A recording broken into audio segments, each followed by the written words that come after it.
এই গল্পটি সেই রাতের, যখন মক্কায় ভয়ের উদ্ভব হয়েছিল। এই কারণে সর্বত্র এক অদ্ভুত নীরবতা বিরাজ করছিল। মক্কার লোকেরা, তোমাদের জীবন রক্ষা করো। তাদের আগমনের পর থেকে এখান থেকে পালিয়ে যাও। পুরো মক্কা শহরে এক অদ্ভুত ব্যাপার আছে। নীরবতা ছিল।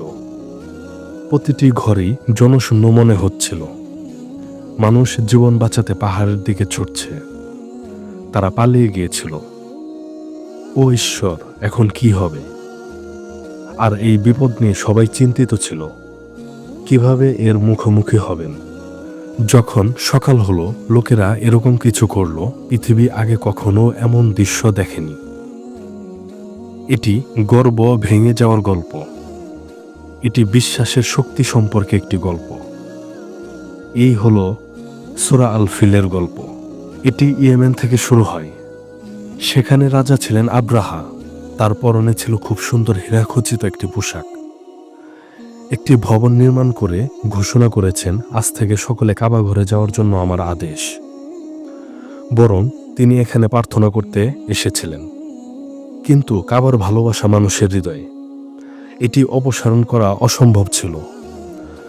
যখন আব্রাহা দেখলেন এমন নয় যে তার প্রচেষ্টা ব্যর্থ হয়েছে, সে রেগে জ্বলে উঠল এবং বলল, আমি এই কাবা নিজেই ধ্বংস করব। আর তারপর সেই দিনটি এলো যখন আব্রাহা তার সর্বশ্রেষ্ঠ সেনাবাহিনী নিয়ে মক্কার দিকে অগ্রসর হন। মক্কার লোকদের যুদ্ধ করার জন্য এটা অসম্ভব ছিল। এই কারণেই মানুষ তাদের জীবন বাঁচাতে পাহাড়ের দিকে ছুটছিল। এখন একমাত্র আল্লাহ আমাদের রক্ষা করতে পারেন। সবাই চিন্তিত ছিল কিভাবে কাবা ঘরে পৌঁছানো যায় রক্ষা পাওয়ার জন্য। কিন্তু মক্কার সর্দাররা এবং আমাদের নবী সাল্লাল্লাহু আলাইহি সাল্লামের দাদা আব্দুল মুতালিব বললেন, স্বয়ং আল্লাহ কাবাকে রক্ষা করবেন। এই নিয়ে চিন্তিত হয়ে মক্কার লোকেরা সেই রাতটি কাটিয়ে দিল। সকাল হওয়ার সাথে সাথেই আব্রাহা তার সেনাবাহিনী নিয়ে কাবার ঠিক পাশেই পৌঁছে গেছে। তার সবচেয়ে শক্তিশালী হাতি ছিল মাহমুদ। সে সামনে এগোনোর পরিবর্তে মাটিতে বসে পড়ল। আব্রাহা তাকে প্রচণ্ড মারধর করে, কিন্তু হাতিটি কাবার দিকে এক পাও এগোয়নি। এরপর আকাশে কিছু একটা দেখা গেল। হাজার হাজার পাখি আর পশুর পাল। এগুলো কোনো সাধারণ পাখি ছিল না, এগুলো ছিল আবাবিল। কাবা ঘর রক্ষার জন্য সেখানে একটি স্বর্গীয় সেনাবাহিনী ছিল। প্রতিটি পাখির ঠোঁটে ছিল একটি পাথর।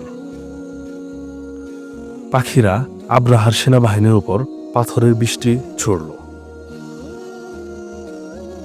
মনে হচ্ছিল যেন আকাশ থেকে আগুনের গোলা বৃষ্টি হচ্ছে। আব্রাহার সেনাবাহিনী দৌড়াতে শুরু করলো, কিন্তু ছোট পাখিগুলো কয়েক সেকেন্ডের মধ্যে তার শক্তিশালী সেনাবাহিনীকে পরাজিত করে মাটিতে মিশিয়ে দিয়েছিল। এখন আল্লাহ তাআলা এই বাক্যটি কুরআনে অন্তর্ভুক্ত করেছেন। সূরা আল ফিলে এর উল্লেখ আছে। এবার সূরা আল ফিল পড়া যাক। এই সূরার প্রথম আয়াতে আছে, তিনি কি তাদের চক্রান্ত ব্যর্থ করে দেননি? দ্বিতীয় আয়াতে বলা আছে, তাদের বিরুদ্ধে তিনি ঝাঁকে ঝাঁকে পাখি পাঠিয়েছিলেন। তৃতীয় আয়াতে বলা আছে, যারা তাদের উপর পোড়ামাটি কঙ্কর নিক্ষেপ করেছিল। চতুর্থ আয়াতে বলা আছে, অতঃপর তিনি তাদের জীবাণু তৃণ ঘাসের মতো করে দিয়েছিল। আর শেষ আয়াতে বলা হয়েছে, কেবল আল্লাহই তাদের খাওয়া খড়ের মতো করে তুলেছে। অর্থাৎ আব্রাহা এবং তার সেনাবাহিনীর অবস্থা এমন যে পশুরা যে খড় খায় তার মতো হয়ে গিয়েছিল।